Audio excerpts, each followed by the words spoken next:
welcome to my channel. My name is Jonna. This is Jonna OMG. Today I'll be reviewing Married to Medicine. We are on season 10, episode 3.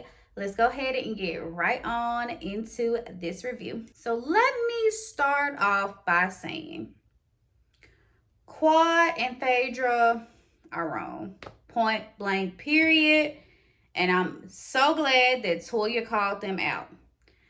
I'll get into it later as we get further into this review, but I wanted to go ahead and make that claim. I think they were wrong, and I'm sticking to it, okay?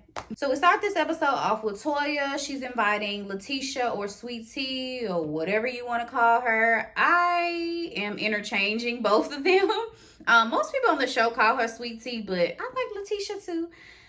Anyway, so Toya's gonna throw her a pamper party for her like bachelorette / bridal shower, so that should be exciting.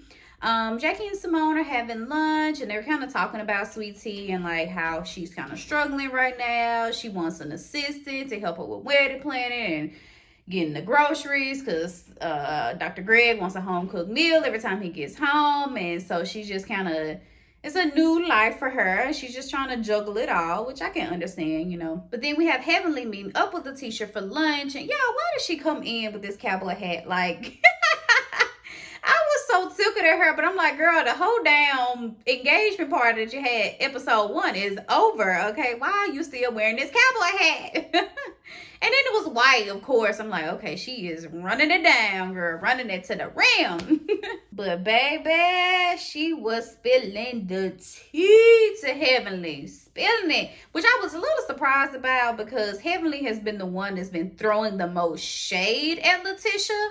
And so for her to be like confiding in Heavenly so tough was kind of weird to me. But I think it was the shots, and Heavenly knew just what to do. She was like, girl, let's order some Patron shots. I think they had like 2, and that was all Sweet Tea needed to let loose, baby. So she basically told Heavenly that Dr. Greg is controlling. She said Quad got it right when she said that. He is kind of controlling. He throws in her face that he pays all the bills all the time. And then she said one time he even wanted to like teach her a lesson about setting the house alarm. So he told her that it was robbers in the house with guns and stuff to teach her a lesson so she can start setting the alarm all the time she leaves the house. And I'm just like, dude, teaching you a lesson. And I'm glad she said it. She's like, you are not my father. Like, you don't need to teach me a lesson. I'm just about to be your wife. Like, dude. And I was like, yeah, that's pretty weird. Don't be trying to teach me a lesson. And then go to such extreme to say there's robbers with guns in the house. Like, dude, chill out. So basically, Quad and Sweet Tea are saying the same thing. The producers did not miss the opportunity to run it back, and they were literally saying the same things about Greg. Like, it's not all about money, you're controlling, like, same thing. It's kind of alarming. It's kind of alarming. So Simone and Cecil are meeting with their sons. You know, they have 2 sons. Michael, he's now 20, and then Miles is 24. So Michael is playing basketball. He goes to Holmes Community College, which I'm thinking is in Mississippi, because I'm from Mississippi and I only know one Holmes, and I'm thinking he goes there. And then Miles is at Georgia State. He's still living at home with them, child. I don't know when they're going to kick Miles out, because, baby, he been at home for a while. And then, y'all, Heavenly is doing her best to try to convince her daughter, Alora, to stay in Atlanta to go to college. Like, she's like, you can go to Spelman. Alora want to go to FAMU, because Heavenly went to FAMU, but I honestly feel like Alora is probably gonna stay in Atlanta. I could just see her like wanting to be close to her mom and dad. She want to get away a little bit, so she may, you know, travel a little bit, but I think she gonna stay in Atlanta. I don't know why I think that. So Eugene and his sons, he's taking them out to go shoe shopping. They bring up the sex talk again. So his one of the sons asked him, I can't remember the boys' names, but one of them asked him like, what is a period? And I was actually so glad that he asked that question. Like, okay, you're interested in the female body and what we go through. What is a period?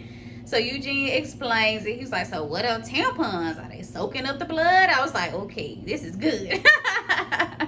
I'm just so glad that they were really interested in that conversation. So they were, of course they were all grossed out and like, ugh, but Hell, I'm grossed out too, and it happened to me every month. It's still like bizarre to me. So, child, we have arrived at the bachelor party. So Cecil is throwing Dr. Greg's bachelor party, and of course Toya with Phaedra are throwing Letitia's bachelorette's bridal shower party. So the ladies are all in their lingerie, and they got these men greeting them at the door, giving them massage, and they were all greased up, honey. The male companions, they had the little bow ties on. Simone looked really hot to me. I was like, okay, Simone. She had her little like blazer kind of coat with her lingerie underneath. I was like, yes, Simone. She looked good. So Dr. G had a party bus, child. The strippers was already on the bus waiting on them at the door. Dr. G, y'all, ooh, he's a wild one. He is a wild one. The man gonna say something if he take his pants down. First, why are you taking your pants down? Okay, these are strippers. What do you need to be taking your pants down for? Not understanding. But he said if he takes his pants down, he not pulling them back up. And I'm like, okay. Like, you're on camera, buddy. Like, what are you talking about? Like, creepy. So the ladies are having a nice time getting pampered. Then Letitia gets a call from her wedding planner. Basically, they had to change the wedding venue very last minute, and that accrued some additional costs. So now they're up to like $13,000 to $14,000. I'm not sure if she's saying $13,000 to $14,000 extra, or that's just the total cost of everything. Now, I'm not sure, but she was in full panic mode. She like, what the F? What is going on? And she was blowing up. Then she blew up at her sister. And I just think she was just all frustrated. Like, there was a lot of information at once when she's trying, she's trying to have her a good time at her bachelor party. And then she gets this news, and child, I don't know. But I don't think the sister actually did anything to her. But this was her twin sister. I don't think she did anything to her, but baby, she was blowing up at her and she was going rowdy, baby. I was like, what is going on with this girl? Y'all, then Phaedra gets a text. It said, I'm outside. So she gets up, she walks out, walks back in with Quad Web, Dr. Greg's ex. So a couple of things. One, why would Phaedra invite Quad to Letitia's bachelorette night when Letitia is her ex-husband's new fiance? Why? Two, why would Quad want to come? Why would you want to come to an event, a bachelorette event of your ex-husband's new fiance? Why? It was so weird to me. And she came with this big grin on her face. And I was like, huh? Why are you here? It was just very, very weird to me. Very weird. But I'm glad. And then Letitia was like, Quad, come over here and sit by me. They even shared a hug. And I was like, what? But I'm glad Toya called Letitia out. She was like, how are you buddy-buddy with Quad when episode 1, you didn't even want us mentioning Quad's name? And she was like, well, Quad, I didn't want them to mention your name because it was my engagement night. What's the difference? We at your bachelorette / bridal shower now. Like, it's still about your wedding to Dr. Greg. So what's the difference? You would rather see Quad than talk about Quad? No, what? Doesn't make any sense. And so anyway, Toy was like, Phaedra, you're going to have to get your guest and please walk her out. And Letitia was like, yeah, I think, given the, circumstances, it'd be best for you to leave. So Quad leaves and good. And I understand Toya and Quad, they don't like each other. But I really don't think it really had anything to do with their beef, because Toya was like, yeah, we would love to, catch up with you and figure out how to move forward with you. But this is not the event for that. It's really not. We're here to celebrate Letitia and her union, her new union.